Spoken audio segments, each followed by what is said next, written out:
Biodun. Abigail. Ṣé Biodun wà bẹ́ẹ̀? Oya, ẹ̀yin fún mi ní ẹni kíkan nínú kíní. Fún mi ní ẹni kíkan nínú fridge.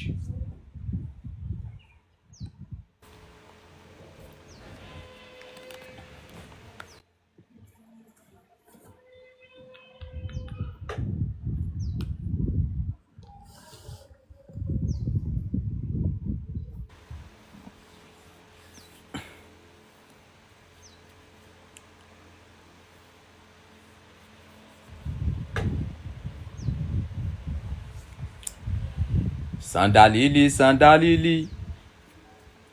Sandalili, sandalili, sandalili, sandalili. Sandalili, sandalili, sandalili, sandalili, sandalili, sandalili.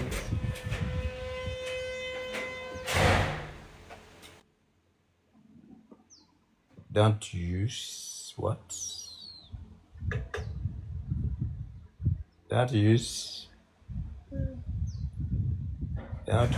left hand. You will use your what? Right hand. Clever.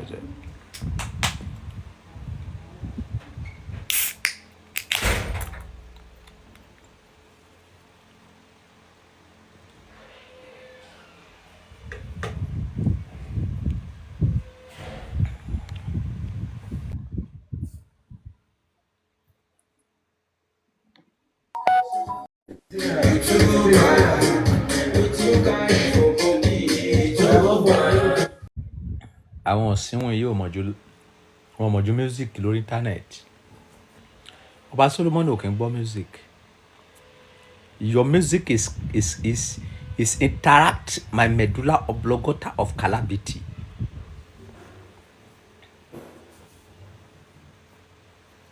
Tẹ́ bá ṣe ń wọlé kẹ́ máa double tap. Ọmọ ìyá ológì ṣé o ti pé 1000 kó tẹ̀ sí ojú ẹ̀ 400.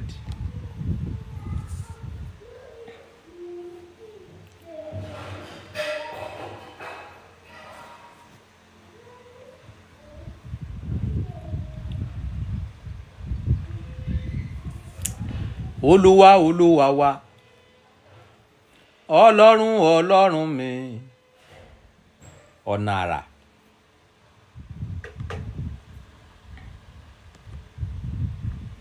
Ọ̀nà àrà ti bo, is it ọ̀nà àrà sápá or ọ̀nà àrà olówó? What are we talking about? Oh, ọ̀nà àrà. Can you open your camera?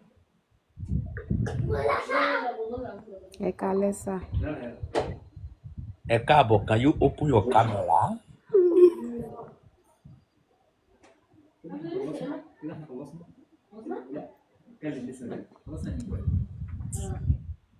Àwa like rìndìrìndì, wàláì. Mo hate kéèyàn má sharp láyé. Ẹ tó bá ti sharp mi kì í bá wọn sí. Ìṣẹ́jú mélòó bẹ́ẹ̀ fi down question? I don't know. When we ask you a question, answer immediately. We don't have time. Hello. Hello, Ekalesa. How are you? Fine. What is your name? Ayomide. From where? From Ondo State. Wow, have you married? No, not yet. Oh wow, God, man. What type of job are you doing? I'm a nurse. Are you sure? Yeah. Do you have any baby? Yes. You have how many babies do you have? Just one. You have back and front? Not really.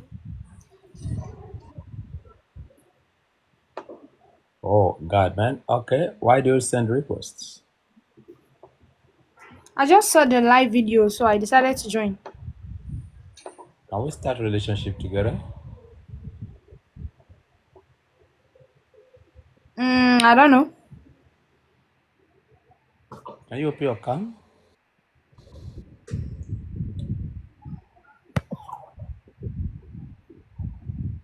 Can you open your cam?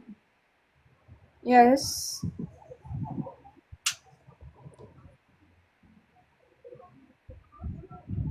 Can you be my 145 wife? Okay. I will take good care of you because I like to date a nurse. Or can we be just girlfriend and boyfriend for just 1 year? No. One, Wait, you said 145 for the fifth wife. that is 445. You will be Okay, not married 445 wife. Wow. because I have You are 440. you are you are indeed Oba Solomon. Yeah, this is original Barcelona that come back to this world. So can we start relationship together? No, sir. Why? I have a boyfriend. Oh, you have serious relationship. Yes. That's very good. That is very good decision. So, but for your information, anybody that have serious relationship and anybody that have married should not come to King Solomon live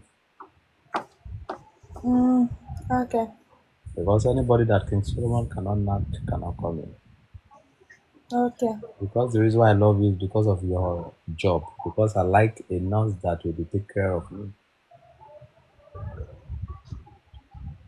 How can you still take care of me? Sure, it's my work, but I It, can't date you. it can't work without dating, man. Okay? It can't work. You need to be knocking. After you treat me finish, we need to be knocking ourselves, man. Okay? So that is the key of parameter. Àwọn wo la tó gbé wọlé báyìí? Àwọn Yahoo. Mi ò bá yín sí náà. Mi ò bá ọmọ Yahoo sí.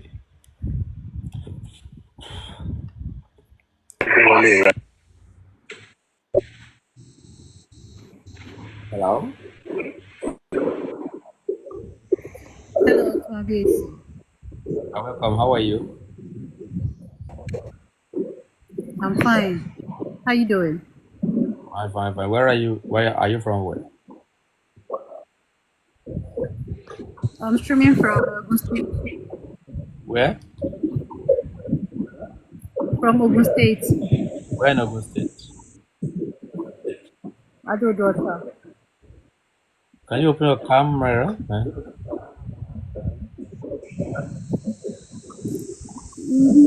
My phone camera is not working for now. I don't know what's wrong with my phone. I don't talk to Sapa people. Your phone camera is not working and you are here. That is why I want to shop.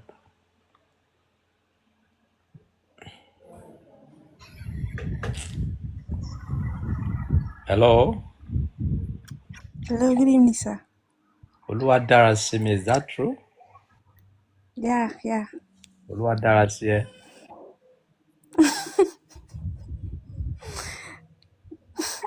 Can you open your camera? No, I'm very busy now. I can't. Why are you here? Just want to greet you. Good to see you here. I got pàdé mọ́. Don't have time for story, man. Obìnrin tí ó bá ti lè sí ojú kó má wá síbi. Ìbá rí dìrìdì sọ̀rọ̀. I don't have time. Ká máa pàdé mọ́, man.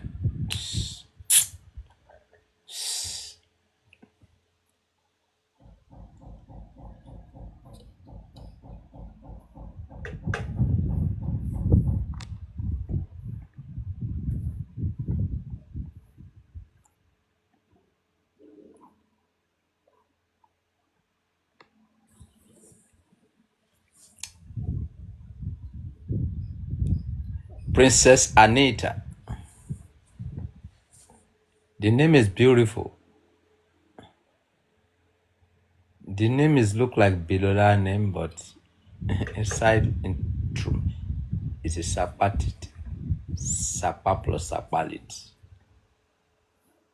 Billionaire name, Sapa reality.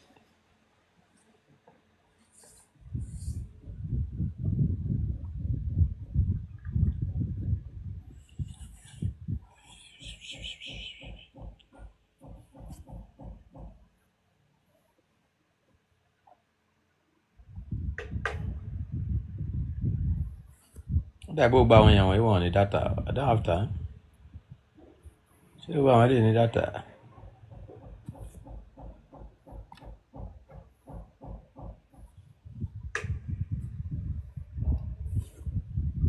Wọ́n ní data. Wọ́n kàn ń roll.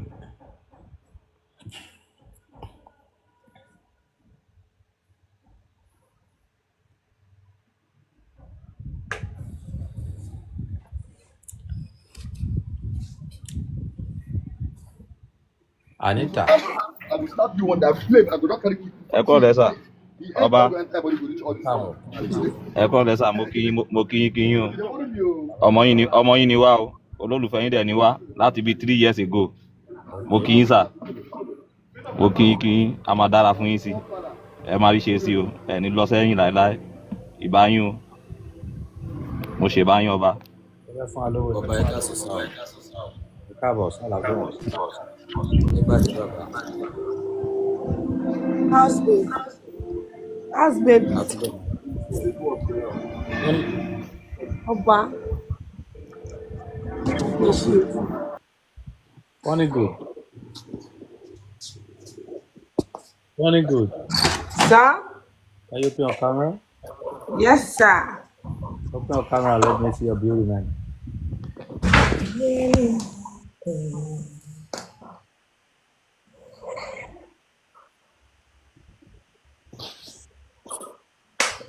House babe.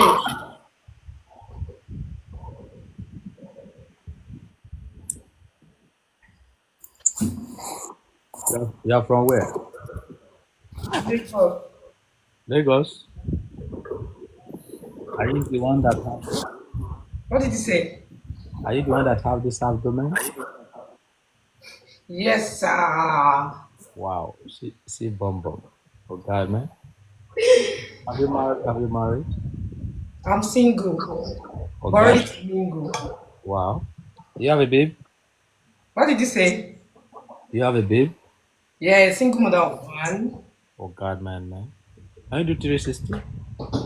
I should need to get to where you. Oh, no yes. Oh, no yes. Oh God, man. More as the shake. Oh wow.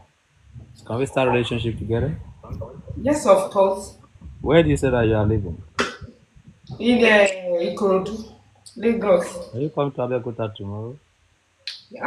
Yes, no. Tomorrow is Friday. Yes. You will come tomorrow. Yes. Do you have my WhatsApp number?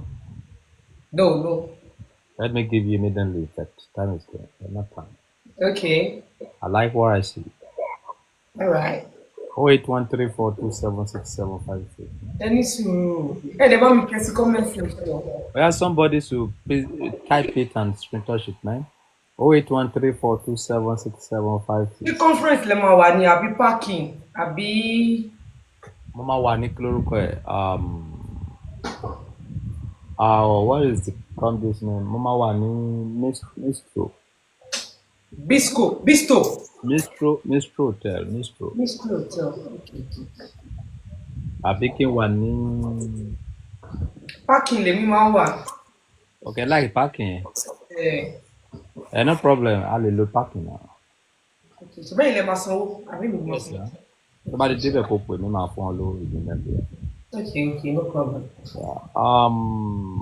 Have you type the account number 3400 31258 08134276756 08134276756. Write it in the comment section so that you can. Please let me try to write it in the comment section. 081. Who are these people in this palace? I have all of you have died. Oh, you don't.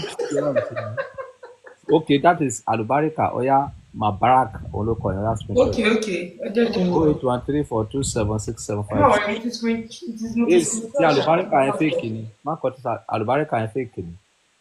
Segun ni koko Segun. Alubarika and rubbish loko here. Okay. The Segun and the governor. Okay. Just message me directly, then we know what to do. Cars baby, don't worry, I'll message you. Hello, see any woman too?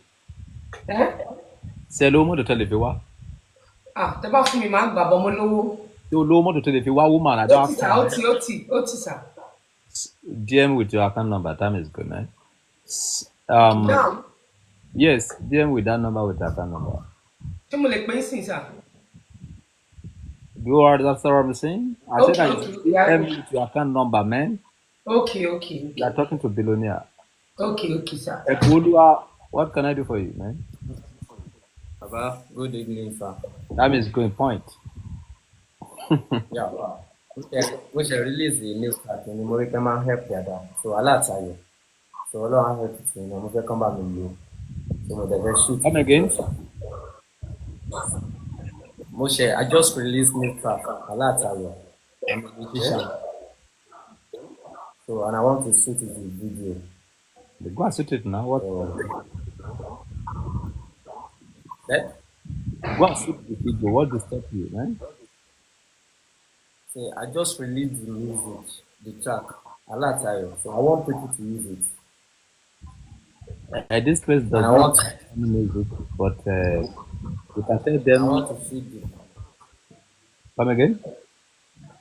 And I want to shoot the video. I just released the audio, sir. Do you need money, Mr. TikTok, Man? Do you need money? Is it money that you need or what, man? Yes, sir.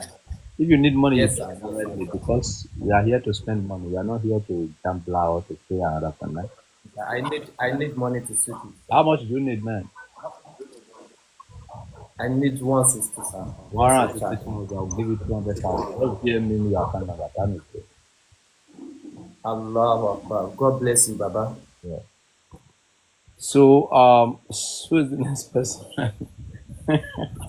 I'm bad in such a game. Wow, long. Oh God, man. Isa, you said that they play. That means that I'm lying, am I right? Isa, am I lying?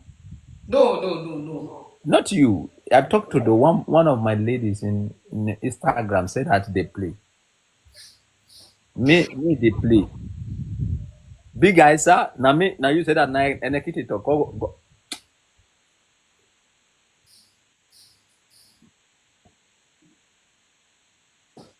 Woman, what are you waiting for?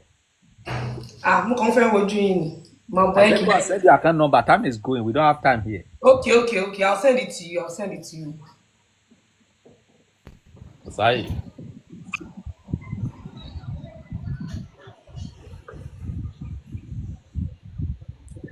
Who are those people that come up that don't open your camera when I remove you? Ọba mi má bínú ẹ káàsán sàn. God, man. Oh, God, man. In glory, how are you? Ọba mi ẹ káàsán sàn. Oh, wow. Ní glory ẹ káàsán. Oh, see nipple. Oh, God. Wow. Oh, God. Wow. Can we see this now? Ọba mi. Wow. Can we see this now, man? Talk to me.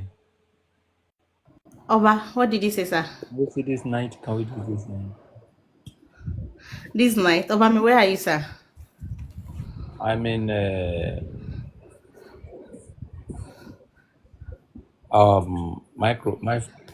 I'm in Mistro Hotel, man. Okay. Mitros, okay. You come? Okay, sir. Okay, sir. Can you come? I can come, but I'm not in Abeokuta, but I can come to Abeokuta today because of you, sir. Where are you present, man? I'm in Lagos. Oh, God, man, you're still far, man. You're still far. I like to see you by 6 o'clock sharp, man.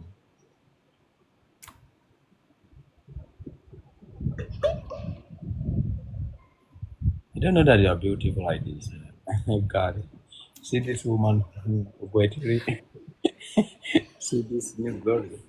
What you feel? God. Wow. New girl, what happened? Your body. You can't hear you. You are mute, man. Your body.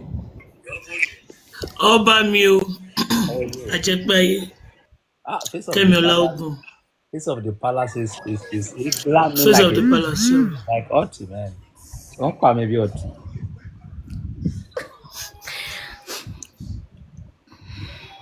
ṣé o ní Bùkọ́lá ti sanwó yẹn ni àbí ká sàkẹ́ ẹ̀ dànù? bẹ́ẹ̀ni ó ti san. Anybody tó bá ti ṣe promise and faith ní finance kò ní ibi.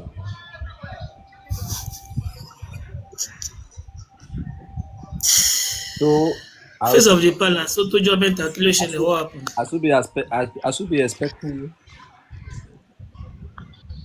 Ọba mi kílẹ̀ sọ. I should be expecting you today. I sọ pé 6 lẹ́yìn expect me 6 dem at all so me I can't meet up. To what day? Weekend call back. Okay. Lọ́dún tó kọ́ pa lẹ́kọ̀ọ́ ni. Ọjọ́ náà ló máa dókòó. No, Ọba. Mo ti relocate sí Ọba. Okay, you are not living in Abeokuta again? Yeah, mo ti relocate. Where are you living now? Mo wà l'Ékòó. Where in Lagos? Island. Where is that land? Sideball Island. Nikota GRA. That is a Lekki area, no, right? Yeah. You are living in Lekki? Yeah. O ti ń do ajá ni.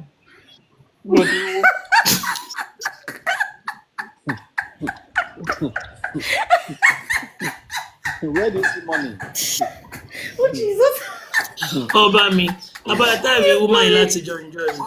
I'm surprised. And this happen moju lágbàáyé òun ni. Where do you see money, man? How come, man? I see house, POP, man, for the matter, man.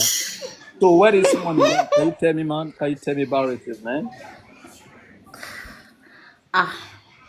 By Shannon, ain't no any cash. Abi. Can you, as you are now, can you give me 100,000 naira? Alright, wow. Where do you see? Mo ṣe relocate ní Ọba. Kí lẹ feel? Where do you see money, man?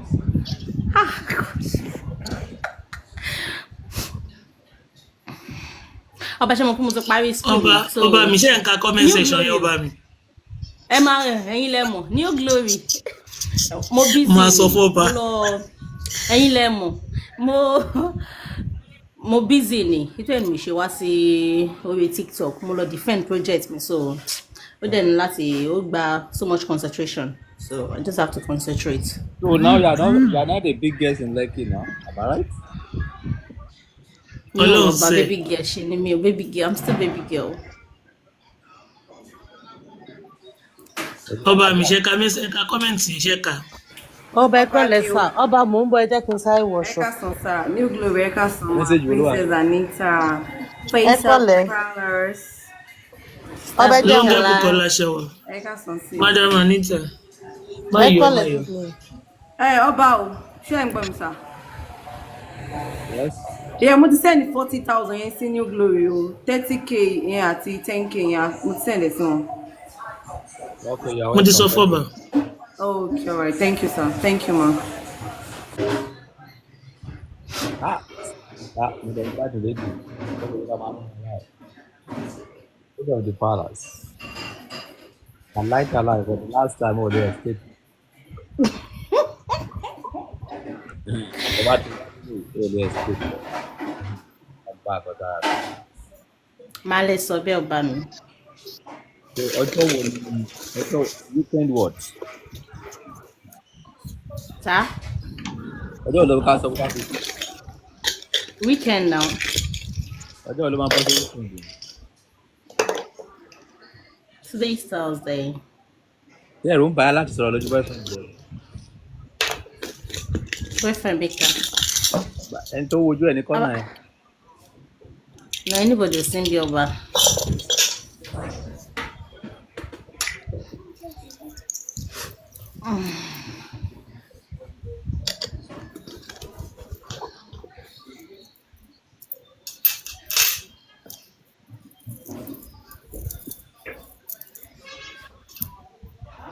I will be. You say Thursday, am I right? No, mo lè ní Thursday tó bá di Saturday. What? Oh, ṣé o sì nílé sábẹ́òkúta bó o nílé mú? Na mo ṣe nílé sábẹ́òkúta Ọba. Ok, kì í ṣe pé o ti white pop o lè. Ilé yẹn ti wà ní kíá. Bẹ́ẹ̀ ni sir. Ẹ̀sọ́ máa fẹ́ sùn mọ́jú sọ́dọ̀ mi ni àbí just short time. AYC mo kí Ọba mi o. Talk to me so that I will not do my plan. máa sùn mọ́jú ní ọba. I will like that. Tó bá bọ̀ sórí wa mi kọ́ wọn méjì dání wá. Ọba ṣe mọ̀ pé mi ò lọ́rẹ̀ẹ́. Okay, dáàbò wa. Èló ni mo lè fún ẹ tó bá wà yìí o. Ṣé mo lè ṣe fún ẹ iye tó máa fi mọ̀ pé mo nífẹ̀ẹ́? Okay, I will give you 200. Ẹ try ọba mi. Ló kéré jù ní. Ọba mi ló kéré. Àbí ṣé wait ṣé òkèrè o máa ń lo nǹkan fún mi lókè tó bá ti dọ́dọ̀ mi kí ni ìrìn síbẹ̀ mi. Just talk to me. I want to know what is happening. Kí ni nǹkan tó ṣẹlẹ̀? Ọba, you know I'm always like this. You know I'm always like this now. You know mo. Bó tó bá ti súnmọ́ mi kí ló máa ń ṣẹlẹ̀? Wait, tí wá ti wá sọ́dọ̀ ìyá mi. Yes. Marry changes. Kí ló máa wà okay, máa wà happy. Torí mo wá connect ni mo wá tap nínú glory ẹ̀. Ọ̀rọ̀ mi ò yé you don't understand me. The inspiration that I have when I'm sitting in bí mo ṣe ń wọ ẹ nísìnyí inspiration tí mo ní ṣe. Okay. Inspiration máa dínkù wá. Inspiration yìí ni pé ọba mi ò mọ òye mi. What can cause it? Kí ló lè fà? I don't know. Mi mọ̀. But mo máa dijú sí ilé mi. O ní escape. Sígbọ́n sá. But so o máa ń lo prevention sáà mi ò fẹ́ gbọ́ pé mo lóyún sáà. Bá ṣe mọ̀ pé mi ti ń sọ fún yín tẹ́lẹ̀ pé ewé tá a máa ti ń ṣe náà tẹ́lẹ̀ máa ń sọ fún yín náà. Pé kí ni? Pé tí bá ti lóyún pé mi ò ní ṣe. Ta ló máa bá ẹ gbé pàtàkì ta ló máa bá ẹ sanwó àtúntà. Ọba ẹ̀yin wá sọ. Ọba ṣe face of the palace nǹkan wà lẹ́gbẹ̀ẹ́ face of the palace. Wọ́n rí bẹ́ẹ̀ sẹ́ni. tó kàn sọ̀rọ̀ tó ń wo bẹ̀ yẹn. Yes na. Ẹ gbà mẹ́wọ́ Princess Anita. Face of the palace. Ọmọ ní dúró mọ́ yín o kí ló ṣẹlẹ̀. I got it there o. Èwo ni Bukola ganu sílẹ̀ kí ló ṣẹlẹ̀? Ọ̀rẹ́ tó fẹ́ dókòrò. Ọba inú mi ń dùn ni as long as you are happy I'm happy too. Kí ló pa wá pọ̀ tẹ́lẹ̀? Ọba. Princess Anita ẹ ká sọ mú kí n tẹ́lẹ̀ ó dà pé ẹ̀. More down. But New Glory Alpha. Ọba. Ẹ fẹ́ fi kiri fi pa mí lánàá bí mo sá lọ fún yín. Ẹ jọ mo báyọ̀ mi sọ̀rọ̀ lọ́wọ́. Wọ́n gbọ́jọ́ Ọba ta níyàwó yín. Face of the palace kí ni tiẹ̀? Àjọ fẹ́ra ni. Face of the palace mo ń gbọ́jọ́. Ọba mo kọ èrò kankan sọ sí mi lọ́kàn ni. Wípé ẹ wo bí pé fine girls ló pọ̀ fún àwọn fine women àwọn fine ladies ló pọ̀ ní palace. Mo rò pé bóyá ká tiẹ̀ ṣe jọ̀kan bóyá bíi àwa 20 lórí ẹ̀yin nìkan. Téèyàn kan bá di apá mu yẹn kan á di ẹsẹ̀ mu yẹn kan á di Ẹ fẹ́ pa bàbá ọkọ mi yẹn o. Ẹ fẹ́ pa bàbá ọkọ mi o. Minus me o. Wọ́n mọ̀ kó mi mo dá dúró ni. Bàbá ọkọ mi ẹ máa ń gbọ́. Ọba ṣe ti ń gbọ́. Ẹ ti ń kó wọ́n ti ń yọra wọn lẹ́ẹ̀kan. Yọra ẹ dànù. Bàbá fẹ́ pa bàbá ọkọ mi o. Mo ti fẹ́ jàkàrà bàbá ọkọ mi tí mo ṣe wà báyìí. Mo ready láti jàkàrà bàbá ọkọ mi. Ọba ẹ̀ mọ̀ pé tí ni mò ń ṣe. Ọba wàláì ẹ̀yin ṣẹ́yìn orí pé irú ẹ̀ máa dùn ọba. Ó máa dùn. Ọlọ́run. Akẹ́ mo lè ṣe fún bí mo ká ní kó lè wálé iṣẹ́ yẹn bá dáhùn. Ó jì tó bá sọ pé kó gbé wá sí òde débì lálẹ́ yìí. Mo lè ọ́dà ọba tó máa gbé mi. Any amount. Ẹ̀yin náà lẹ́ni. I will pay. Kí lo inspiration tó wà nílẹ̀ yìí fún wa.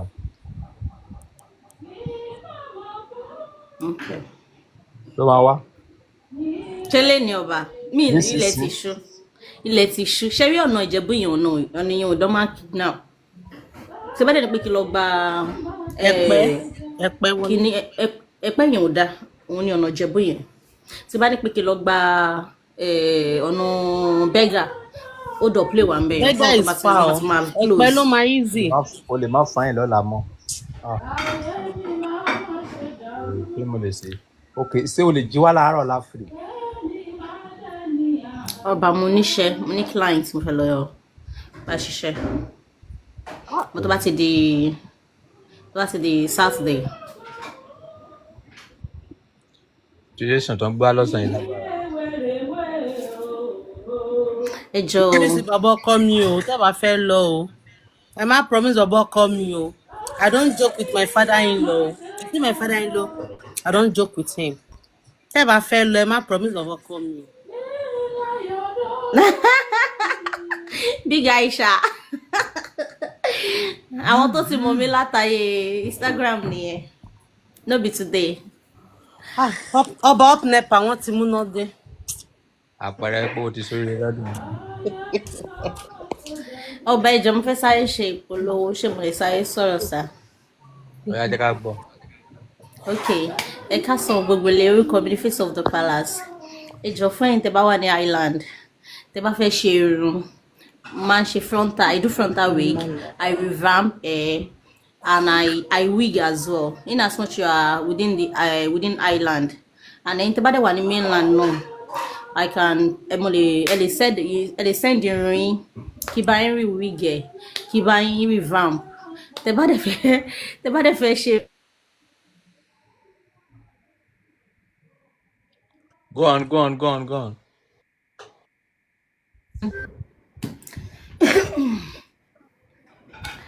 So I'll come down there. So màá bá yín ṣe. Ẹ ṣé o. On which side? Thank you, sir. Whose side on the island? Ikota, I stay in Okota. But anywhere you are, don't worry. Just call me. I'm available 247.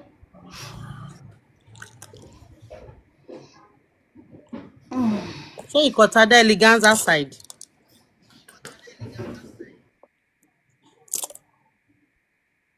Àwọn obìnrin olóbò pupa ló wà ní ló wà lókèrè. Baba, open your mouth, sir. Ha. Good. Kafayatu.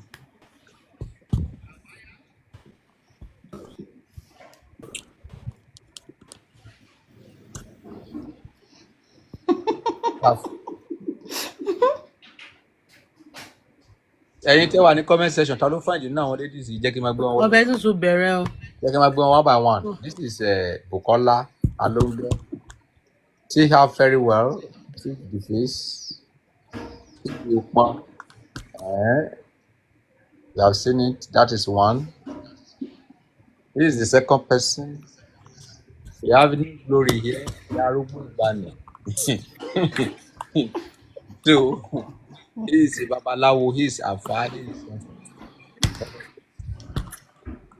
Then this is Anita, the name of the leader and the Sapalit. This is Anita, Omo Calabar. So can you see the beauty man? This is a very beautiful woman. And this is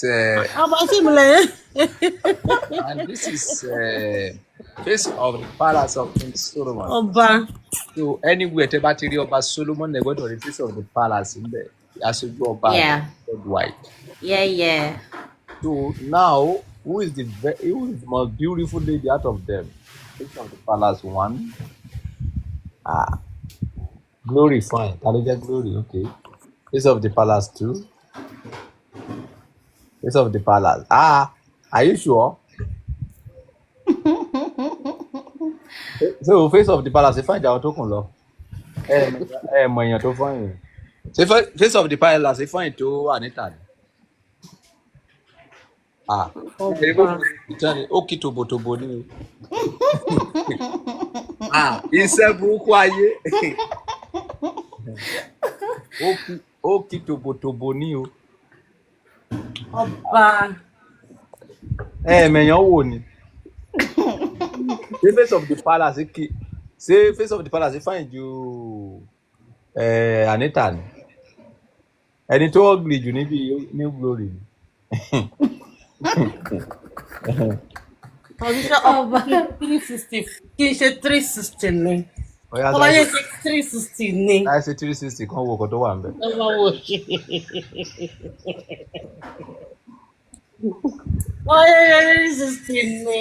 Wọ́n máa ń ṣe 360 ká mọ́ spẹ́ẹ̀. Bàbá wa pọ̀ á pọ̀ sí. Ọmọ ẹ̀ wò ṣe. Èmi ló mú ṣeré ni rédèrèdè.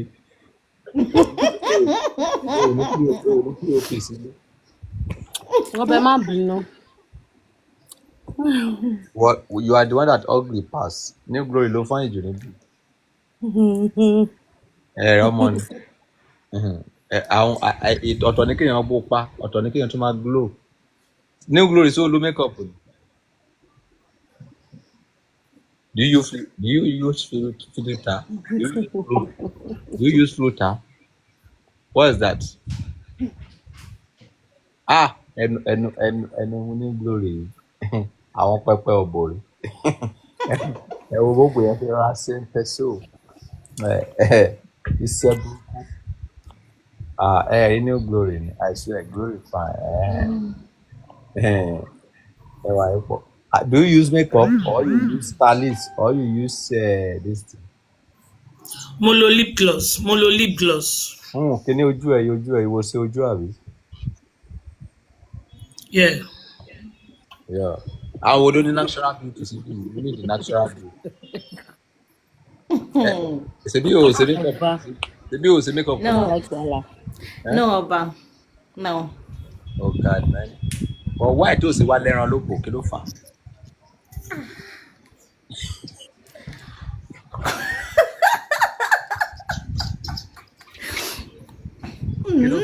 Why? Ọba báwo lè ṣe mọ̀ pé kò sí ẹ̀rọ ń bẹ̀? Kékeré tó àṣírí ẹni. Ní màá ráyè.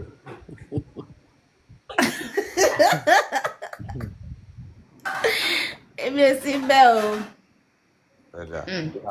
Ẹ̀dá filẹ̀ bẹ́ẹ̀. Ọmọ Calabar. Ọba àgbáyé wà sọ́lẹ̀. Níbo lẹ bá ọ̀rọ̀ yín dé ẹ̀yìn àti Kàbúmàkà? Ṣé wàá fẹ́ Kàbúmàkà sílẹ̀ kó kú fẹ́ èmi ká lé bọ̀bọ̀ yẹn? Kí ẹ sọ sà? Bọ̀bọ̀ yẹn lè ráyà tó máa dún ẹ̀ náà èmi ló wà available fún ẹ. Ọba ọkùnrin tó dé Nàìjíríà wọn máa bẹ̀rẹ̀ sí ń dòra wa. Mò ń kíp ara mi fún ni. Ẹjọ́ wo ni? Wọ́n máa tó dé sà. Tó bá ti dá máa bá a máa rí sà. Kí ló fẹ́ rí mi fún? Kí ni tèmi pẹ̀lú? Any bọ̀bọ̀ call me always. Ìráyè. Any other one is a counterfeit. Bọ́rọ̀ ọmọ ti ti bọ́rọ̀ àkọ́. Rọrùn bọ́rọ̀ àkọ́. Ọmọ. Ọya New Glory, ọya sọ́nà fún mi, ọ̀rọ̀ ayé mi ó ti dojú. New Glory, sọ́nà fún mi, ọ̀rọ̀ ayé mi ò ní túmọ̀ mọ́, tẹ́tẹ́ ti báyé mi jẹ́. Ọba mi o. Sọ́nà fún mi woman. Nǹkan tí mo rí ni pé ibi tẹ́ gbà ṣubú náà lè máa gbà dìde padà. Kọ́kọ́ gbàdúrà náà. Ẹ̀kọ́ fẹ́ kọ́kọ́ gbàdúrà fún yín. Wá sàn ọkọ̀ tẹ́rí fóòlù. Mo kàn rẹ́rìn sápá tó mú mi gan. Kí lẹ sọ? Mo kàn rẹ́rìn ní sápá tó mú mi gan.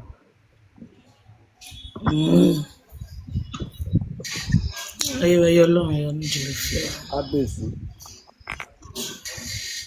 Ọlọ́run ìmọ̀lẹ̀. Kábíyèsí o. Kábíyèsí. Ayérayé. Ọlọ́run ìtọ́sẹ̀ múlẹ̀. Ọ̀rọ̀ Ọba Solomon dọwọ́ yìí. Orúkọ mi Adékúnlé Solomon, èmi ló jẹ́ Solomon, èmi ló jẹ́ Adékúnlé. Adékúnlé Solomon. Ìyá mi ló jẹ́ Fúnmiláyọ̀. Ọmọ Fúnmiláyọ̀ àbí?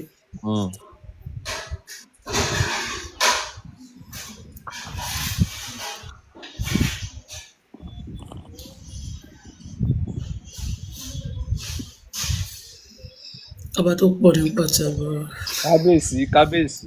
ìjìnlẹ̀ ìfẹ́ ọlọ́run ìtọ́sọ́ mọ́lẹ̀ ẹ wá tan ìmọ́lẹ̀ sí ayé ọba Solomon àṣẹ o. Adékúnlé Adélànà ọmọ Fúnmiláyọ̀.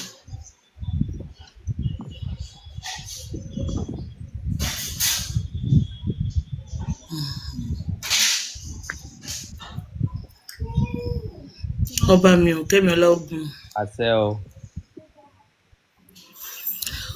Wọ́n ní odò kì í gbẹ pé ẹ̀ ní gbẹ. àṣẹ Orísun sínú owó yín àṣẹ kò ní gbẹ. àṣẹ.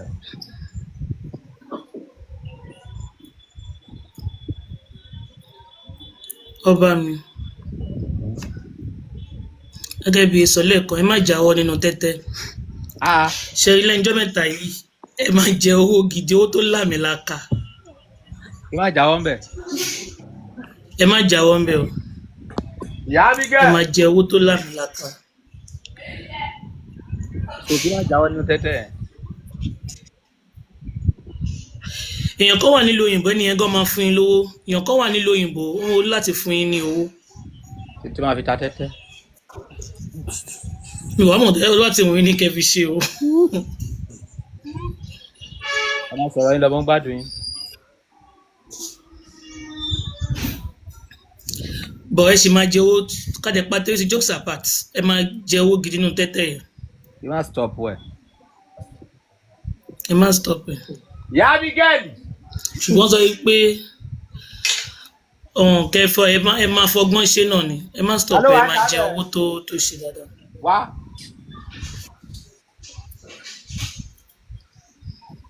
wá gbọ́ fíṣàn tó ń sọ fún mi. ní glory tó padà sọ́jọ́. Mo ní kẹ́ ẹ má stop tẹ́tẹ́ ẹ má stop ẹ ṣe máa jẹ owó tó máa làmìlaka ẹ má ti stop ẹ. Owó yín ṣì wà lọ́wọ́ ṣé Niger bet lẹ́ ń play nàbí sports bet. bàbá jẹ̀bù. No, bàbá jẹ̀bù kọ́ o.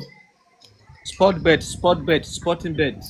Owó yín ṣì wà lọ́wọ́ ẹ̀ tẹ́ máa gbà. ok kí má stop ẹ kí má tá lọ. Ẹ má stop ẹ ṣùgbọ́n ìbùkún ni fún ọmọ náà tó fi ọgbọ́n ṣe. bí ọgbọ́n wo bí báwo ni kò lè ṣe. Wọ́n dẹ̀ ní odò kì í gbẹ wípé àpòsúná owó yín ò ní gbẹ. àṣẹ.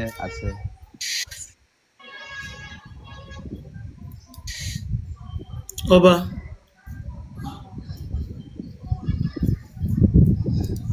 ṣé kí n sọ eléyìí ń bí bàbí kí n sọnù DM fún yín. sọ gbogbo tó bá wọ̀n èmi ò láṣìírí. Wọ́n ní kẹ́ ṣọ́ àyàgùn jokes apart. wọ́n ti lọ kọlù mí níbi. Wọ́n ní odò tíyàn wò bí a kò lè gbéyàn lọ ń gbà mí. Wọ́n ní kẹ́ ṣọ́ àyàgùn. Ọlọ́run ẹlẹ́rìí. kí má do face of the palace. Àmì wàá mọ̀ ọ́ bọ̀ wọ́n ní pé kẹ́ ṣọ́ àyàgùn. Ìrajà mà Ọlọ́run màláìkà.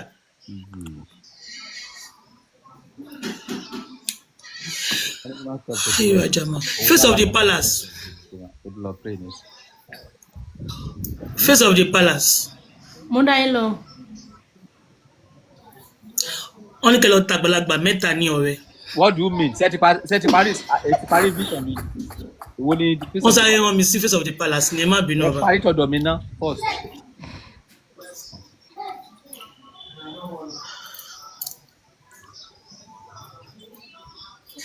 Ọba.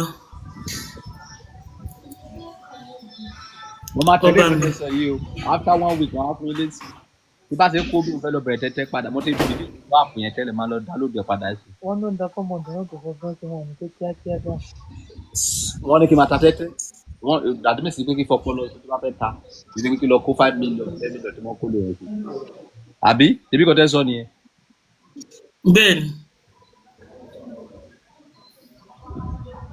Àwọn wòlíì ti jẹ́ wọ́n ní owó yín ṣì wà lọ́wọ́ ẹ pé ṣì máa jẹ owó tó lọ ṣùgbọ́n wọ́n bá ọ̀ ẹ má bínú wọ́n nípa níṣẹ́ pé kẹ́ ṣọ́ àyàgùnṣẹ́ lásìkò yìí Ọlọ́run mi ìjìnlẹ̀ fẹ́. ṣé kí n lé ìyàwó mi dànù kí wọ́n bẹ̀rẹ̀ dùgún rí ẹ̀ mọ́. ìyàwó ilé yín kọ́ ọ̀hún dáwọ́kọ pé ìyàwó yín náà. anybody ṣé kí n má for now kí sábà. wọ́n ní pé ọkọ̀ ní pé kẹ́ ṣọ́ àyàgùn kẹ́ ṣọ́ ibi tẹ́ máa ti ọ̀pá Mósè yín bọ̀ ní sáà àti àkókò tá a wà nínú ẹ̀ yìí Ọlọ́run ìmọ̀lẹ̀. Ṣé mo lè dó princess ṣá? Ta ni ẹ? Princess Anita ṣá lè jọ dóra.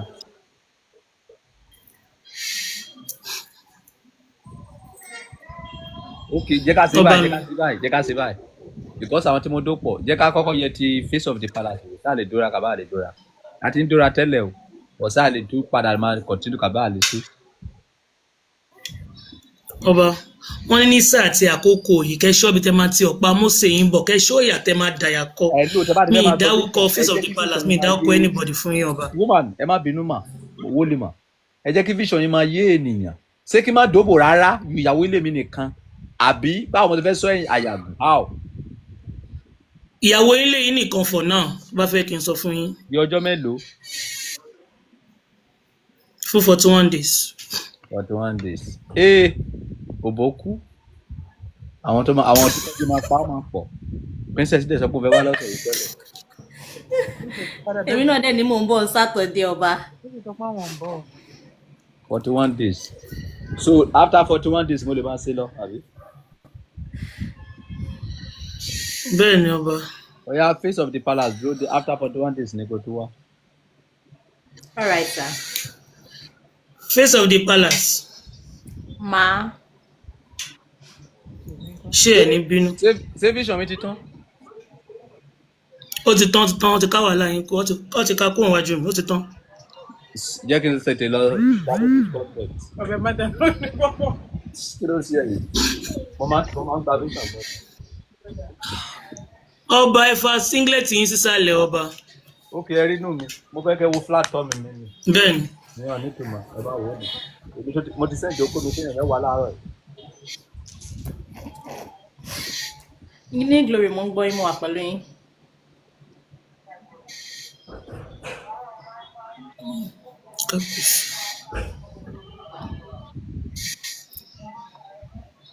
Face of the palace. Wọ́n ní kẹ́ lọ ṣe ìwẹ̀ odò ní odò tó ń ṣàn, ní odò tó ní etí tó ń gbọ́ ọ̀rọ̀ Ọlọ́run. Ipò àwọn àmì kan wà láyé pé kẹ́ lọ wẹ̀ dànù. Tẹ́báyé ti wẹ̀wẹ̀ tán kẹ́ ṣe àgbàlagbà mẹ́rin.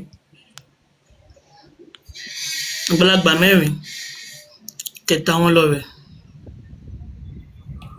Àgbàlagbà mẹ́rin kẹ́ mẹ́sọ̀ pé àgbàlagbà mẹ́rin ní ọrẹ. Orígun mẹ́rin láyé o. Ẹ máa rí àánú gbà lórígun mẹ́rin àgbáláyé. Ṣùgbọ́n sọ pé àwọn àmì kan ó wà ní ara yín mà. Kó má dínà oore yẹ. Wọ́n ní kẹ́ ṣe ní kíákíá ni o. Tẹ́ bá ṣe ẹ dúpẹ́ fún Ọlọ́run.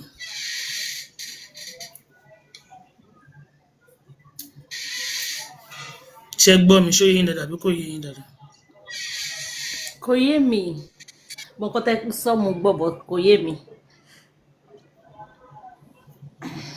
Wọ́n ní àmì kan ó wà lára yín pé kẹ́ lọ ṣe ìwẹ̀ odò tó ń ṣàn. Irú àmì wo?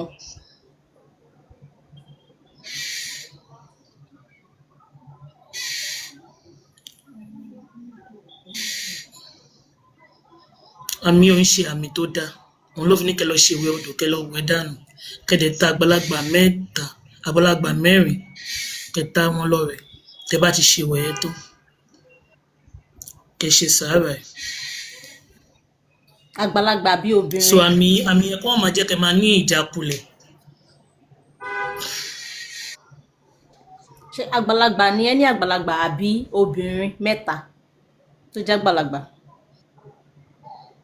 Mẹ́rin. Àgbàlagbà mẹ́rin. Ń gbé lórígun mẹ́rin àgbáláyé ẹ̀ bá àánú gbà ń bẹ̀. Bọ̀kẹ́ mẹ́sọ̀ pé ẹ ṣe ìwẹ̀ yẹn. Kí àmì burúkú yẹ kó lè ká kúrò lára yín. Kí olóore yín lè rí, tó lóore yín bá rí yín kó lè ṣe yín lórí ọwọ́ ẹ̀. Ẹni tó gbalé sí lẹ́kì kò tí ì lóore. Kí lẹ sọ? Ẹni tó gbalé sí lẹ́kì kò tí ì lóore. Ṣé olóore ni ẹ? Kò ń ṣe owó àwọn oore bẹ́ẹ̀ yẹn o. mo ṣe lọ́rọ̀ pé kíyàn gbalé sílẹ̀ kí ló lórí o. Ní glory ẹ kú iṣẹ́ olúwa mà. Ẹ ṣe sà. Yes ma. Ìyá Tí àlùfáà ẹ bá Sheik. Alpha. àti face of the palace àti ọba tẹ bá sọ tẹ fẹ́ sọ fún wọn tán. Èmi ní nǹkan tèmi fẹ́ fi kún pẹ̀lú nǹkan tẹ sọ fún wọn tọ́lọ́run bá máa ní kí wọ́n gbọ́. ẹ dúró níbi tẹ́ dé ẹ dúró mo ti lọ download kó dé pé máa download app mi tán ẹ jọ ó yà fast answer tèmi kí n mọ pé mo ti download hólà padà. Kábíyèsí mi ò lè sáré sọ ọ̀rọ̀ tí yín báyẹn àyàfi tẹ bá ṣe 360 tẹ bá wò yín sá.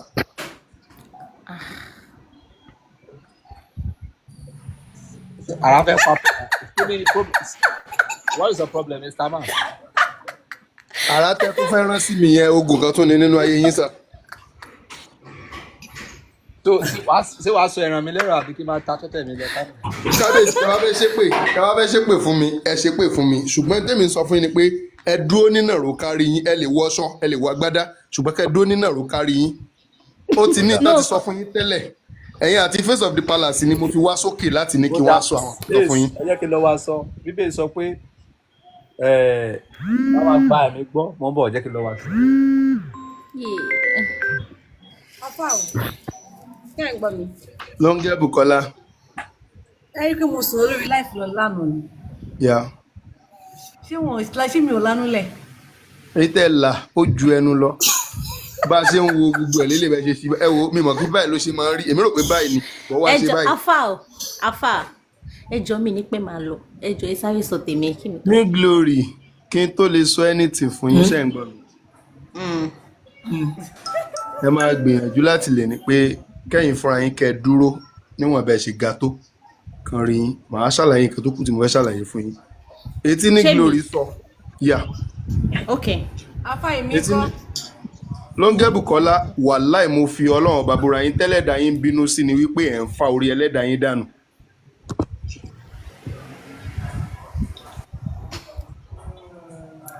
Ọba o. Kábíyèsí ó yẹ ẹ̀tàn ẹ̀yọ ó yá ẹja kábíyèsí ó yẹ jókòó bá wọn. Ọbẹ̀ twerk. Kábíyèsí. Kábíyèsí ẹ jókòó. Ọbẹ̀ twerk náà. Ẹ jókòó kábíyèsí ẹ jókòó. Aláùdà. Ẹ jọ ní táìmù tí mo bá ń sọ̀rọ̀ everybody mute ọba àgbáyé ni mo fẹ́ attend sí. Lọ́wọ́ tí mo ti ń sọ̀rọ̀ ọ́fíìsì mi ni mo wà. Èèyàn ńlá ló wá fíṣítì mi lọ́wọ́ tí mo wà yìí. So mo dẹ̀ gbọ́dọ̀ dá èèyàn ńlá ló ń yàtọ̀ sí àwọn èèyàn tí wọ́n ti tó wọn. Ọba àgbáyé mo kí yín ṣàlàáfíà lẹ ṣe sà. Àlàáfíà. N tí mo fẹ́ sọ fún yín ṣe máa gbọ́ sà. Tí mi ò bá gbọ́ mi ní ṣe 360. Ok, alákọ̀ọ́kọ́ wọ́n ní kí n sọ fún yín pé 21 days síbi tẹ̀wá ẹ̀kẹ́ mọ́ jáde kúrò nínú ilé toró rè kan bọ̀. Kí má jáde kó nílé tí mo wà yìí. Bẹ́ẹ̀ ni tóore yín ò bá ti wá bá yín lẹ́yìn 21 days ẹ mú mi lólè. Ok. Wọ́n lóore kan bọ̀ ṣùgbọ́n tó bá já sí pé ìta lẹ bá wà wọ́n nítorí pé oore yẹn yóò máa ṣe sáìn fún yín díẹ̀díẹ̀ wọ́n nítorí pé ẹ̀ẹ̀kan kọ́ ló máa wá. Wọ́n ní ṣùgbọ́n sáìn wípé oore yìí fẹ́ kún ó fẹ́ dé ó fẹ́ kún ó fẹ́ dé wọ́n ní yóò máa ṣe fún yín díẹ̀díẹ̀ wọ́n ní ṣùgbọ́n tó bá jẹ́ pé ìta ló ń bá yín bíi pé kásùn ta lénìí kásùn bìkan lénìí ewúrẹ́ ò ní búsọ̀ ṣùgbọ́n bí tẹ́ bá wọ̀n pé máa forí ara yín pamọ́ sí tẹ́ pé 21 days yẹn máa bá yín bẹ̀ ẹ máa jẹ ẹ máa mu ẹ lè dóbò ẹ lè ṣe bó ṣe wù yín ṣùgbọ́n ẹ gbọ́dọ̀ bọ́ síta pé bóyá ẹ̀ ń tráfù lọ ṣayẹyẹ níbì kan. Mo gbọ́dọ̀ wà nílé fún 21 days. Ẹ lè jáde pé ẹ fẹ́ lọ ra nǹkan ṣùgbọ́n ẹ gbọ́dọ̀ lọ bìkan pé kẹ́ ẹ sùn bẹ̀. Ok. Wọ́n ní kẹ́ ẹ wà ń bẹ̀ wọ́n ní láàárín 21 days yẹn oore tó tó oore wọ́n ní yóò wà yín rí. Ok. Lórí ọ̀rọ̀ lẹ́yìn ìgbà yẹn. Lórí ọ̀rọ̀ tẹ́tẹ́ mi nǹkan ṣé mo sì lè ta tẹ́tẹ́ àbí kí n má ta mọ́. Ṣé ẹ rí lórí ọ̀rọ̀ tẹ́tẹ́ ṣe ń gbọ́ mi sà? Mo fi Ọlọ́run bá tó dá mi ṣẹlẹ́rìí gbogbo nǹkan tó jọ wọ́n bí ọpọlọ bí olè bí 419 lọ́lọ́yìn mọ́ yín látọ̀run. Bí ok kí ló máa gbé ìbọn àbí báwo. Wọ́n sà ní gbogbo nǹkan tó bá jọ mọ́ bíi pé kéèyàn ya ọpọlọ lọ́pọlọ mi lò pọ̀ mọ́ tiẹ̀ wọ́n lò náà yàn mọ́ yín látọ̀run. Ok bíi pé kí máa ṣe yahoo. Rárá kìí ṣe yahoo ẹ mọ̀ pé bóyá kẹ́ béèrè ìmọ̀ràn lọ́wọ́ ẹlòmíì pé bó ló ṣe ń ṣe o. báwo tún ni life o wọ́n ní tányàn mọ́ yín nìyẹn. Okay, so is tẹ́tẹ́ yẹn ọ̀nà mi ni. ọ̀tẹ̀ ẹ máa ta ọ̀nà yín ni wọ́n ní ṣùgbọ́n kí ẹ má jẹ́ ẹni tó já wípé yóò fẹ́ gbọ́n ju àwọn tẹ́ bá ń bẹ̀ lọ. Bambo nídìí tẹ́tẹ́. bẹ́ẹ̀ ni. ẹ jẹ́ ká là mi ò bá anybody nídìí tẹ́tẹ́ èmi fúnra mi ló introduce sporty bet. bóyá àwọn tó bá fún yín ní ọ̀nà kan pé ẹ̀rìn báyìí nídìí tẹ́tẹ́ wọ́n ní kẹ́ má fẹ́ gbọ́n ju wọn lọ. but kí n má stop tẹ́tẹ́ yẹn. ẹ má stop ẹ wàláhì ẹ máa rí ṣe láìpẹ́ yìí kódà kò ju oṣù kan sóṣù méjì lọ tẹ́ máa rí ṣe ńbẹ̀ tá lágbára gan táwọn yóò mọ̀ wò pé ẹ ṣe òkú ni. ok ó yá ẹ má. bí nǹkan tí mo sọ fún yín náà nìyẹn. ẹ má tẹ̀síwájú nínú ìran vision. wọ́n ní ó máa lágbára gan débi pé àwọn èèyàn máa wò pé abẹ́ fi hàn ṣẹ́ṣó ni. wọ́n ní lẹ́yìn ìgbà náà wọ́n lẹ́ nìglẹ́ẹ̀tì àwọn èèyàn kan nínú ayé tó dẹ̀já sí pé àwọn tí wọ́n súnmọ́ yín ni ewu orí ni wọ́n fi ń ṣàdúrà fún yín. wọ́n ní mi gbọ́dọ̀ stop tẹ́tẹ́sẹ̀ lọ gbogbo tó alákàntẹ́ sẹ́ǹdẹ̀ lákàntì mi. wọ́n ṣe ìdíran lọ ni. àfa ló jẹ́ yín wọ́n ní tẹ́tẹ́ wọ́n ní bí ìdìbò lọ́gbọ̀n ni wọ́n mi látọ̀rọ̀ wá tó máa ṣe ìdìbò tó máa ṣe gbájú ọ̀. wọ́n láwọn kan wà tó já sí.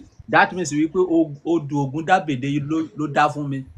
ẹ kò túmọ̀ sí pé bóyá Ògúndábè ló dá fún yín bọ ọpọlọ èèyàn kan wọ́n lòun lẹ́ẹ̀fì kún tiyín tẹ́ẹ̀fì mọ́ rí ṣe lọ nínú ayé wọ́n nítorí pé tẹ́lẹ̀ náà ẹ fi ọpọlọ tiyín nìkan dá ṣe. gbígbé ká máa yọ ọpọ 36 èèyàn. yes wọ́n ní kẹ́ ẹ gba ọpọlọ ẹlòmíì tó bá jẹ́ ọpọlọ tó ń fọ́nṣàn tí ìsọpọlọ ayé o. wọ́n ní kẹ́ ẹ fi kún tiyín wọ́n níbẹ̀ lẹ́ẹ̀tì mọ́ rí ọ̀nà àbáyọ lọ sí. kódà nínú tí mo tún bá yín wò wọ́n lè dóòbò tẹ́ ẹ bá fẹ́. ṣùgbọ́n 21 days yẹn ó gbọ́dọ̀ pé láàyè kan wípé bóyá hòtẹ́ẹ̀lì ẹ fẹ́ sùn sí fún 21 days bóyá lẹ́yìn lẹ fẹ́ wà bóyá bí kó tàkù 21 days yẹn wọ́n nítorí pé oore kan bọ̀ kó má bá yín lójú ọ̀nà àbí kó má bá yín níbò mi tẹ́yìn gan ò nífẹ̀ẹ́ bọ̀ bóyá torí pé bóyá torí chicken change wọ́n pè yín lọ́bẹ̀. ok so kí sáà wà níbi kan fún 21 days kí má jáde. yes bẹ́ẹ̀ ni. ìwọ náà máa pọ́n òde nínú ilé kí má bàa jáde. àwọn apọ́n nǹkan tó lè lọ. kábíyèsí kí n má sọ̀rọ̀ mọ́ ni. wọ́n ń gbádùn ẹ̀. ṣèbí kan tó kọ mí fẹ́ ni màdíyà ìtura. ìyá bí gẹ̀ mọ́ bínú mà èyí tán ní kí n sọ fún ọmọ ń sọ mà. go on. so ṣé wàá rí olórí pápánbárí ẹ̀bà kábíyèsí mo fi ọlọ́run bá búrẹ́ máa gba kọ̀ọ̀kan látọ̀dọ̀ gọ́ọ̀mẹ́ntì house láìpẹ́ yìí o. ó lè jẹ́ bóyá ní Ondo state mẹ́ẹ̀ ó lè jẹ́ l'Abuja ó lè jẹ́ ní state government mi ṣùgbọ́n wọ́n lè máa gba kọ̀ọ̀kan láti state government ibì kan wọ́n ló máa fẹ́ fọ̀ yín ó dẹ̀ máa tún mú yín láti lè ní kẹran àwọn kan lọ́wọ́ wọ́n ní ṣùgbọ́n láàárín ìgbà tẹ́ bá fi máa ṣe ìgbélé yẹn wọ́n ní kẹ́ gbìyànjú kẹ́ má jẹ orógbó.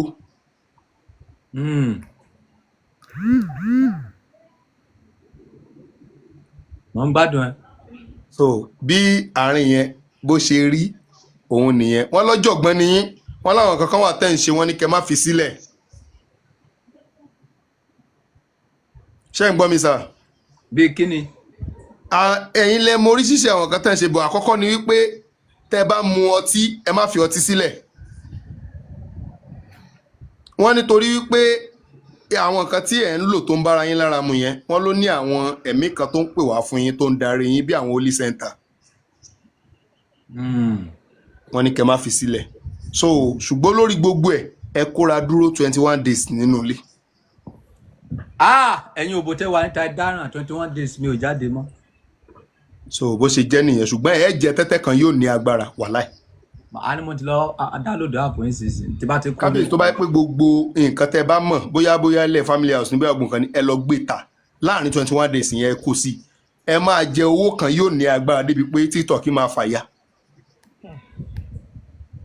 ìbálẹ̀ tàbí dàgbé. so bó ṣe jẹ́ ní ibi tó lu arán mi dé nìyẹn mo dẹ̀ níṣẹ́ fún face of the palace mo níṣẹ́ fún Lóńgẹ́bù Kọ́lá mo dẹ̀ níṣẹ́ fún àníta. ẹ máa jíṣẹ́ wọn lọ ẹ máa jíṣẹ́ wọn lọ kémi. sọ́lọ́ ní pé kí n lọ wá ṣọ́ni. àfa ìṣe níṣẹ́ fèmí náà. ọba mi ò congratulation láìpẹ́ o. báwo ṣe lè pa kámẹ́rà mo fẹ́ máa ta tẹ́tẹ́ mi lọ. ó yá ẹ kàn kílíkì lórí fídíò yín kẹ́ ẹ kọ́. ọba ẹ lọ talé tó wà ní Lẹ́kì o. kábíyèsí ẹ mọ̀ bọ̀ sọ lójú wa o àwọn òyìn ẹ mọ̀ sọ lójú wa o. ẹ má bọ́ sọ lójú wa o. Ọba. Ó pọ̀ o. Láìla. Kí ló pọ̀? Ojú ẹ̀yin máa tọwọ́ bọ̀. Kí ni ọba gùn? Ló ń gẹ́ Bùkọ́lá ọkọ tó fẹ́ lọ gbà. Ikú bàbá yèyí. Àfọ ṣé on Face of the Palace ló kún àbí? Ṣé fẹ́ parí? ẹni tó bá ti kàn kẹ́ gbé síbẹ̀ màá sọ nǹkan tẹ́nìyẹn máa ṣe ní ìṣẹ́jú kan láàrin ìṣẹ́jú kan sí kejì. Face of the Palace. Ó yá. Face of the Palace. Tẹ́ ń gbọ́ mi mà. Mo dá yín lọ. Àánú Ọlọ́run ò ní fi yín sílẹ̀. Wọ́n máa rí jẹ́ ká sùn mọ́. Tẹ́ ń gbọ́ mi o. Àkọ́kọ́ láàrin ìgbà tá a wà yìí ẹ lọ ṣọ́ ìbínú yín Wọ́n á máa dá bí orí jẹ́ yín ká padà. sùn. Ẹ̀rọ màá yẹn sùn. Ṣé kí n dákẹ́ ni? Ìráyè. Àárín ìgbà tá a bá wà Ẹ yìí. mute ẹ kọ́ fi dá kiri lóhùn tán. Àárín ìgbà tá a wà yìí ẹ jọ̀ọ́ ẹ kọ́kọ́ lọ ṣọ́ ìbínú yín á fẹ́ dá orí yín padà torí pé n tó máa bí yín nínú làwọn yẹn máa wù sí yín níwà. And then n tó bá jọmọ́ nǹkan dúdú for now bíi pé bóyá à ń wọ singlet dúdú pátá dúdú bèrèsí àdúdú wọn ní kẹ́ kọ́kọ́ stop ẹ̀ for now. Okay. Tẹ́ ń gbọ́ mi. In tó wá le jù ń bẹ̀ ni pé n tó bá jọmọ́ ìlẹ̀dú tẹ́ lè kùn sójú yín bóyá bíi lẹ́ẹ̀dì dúdú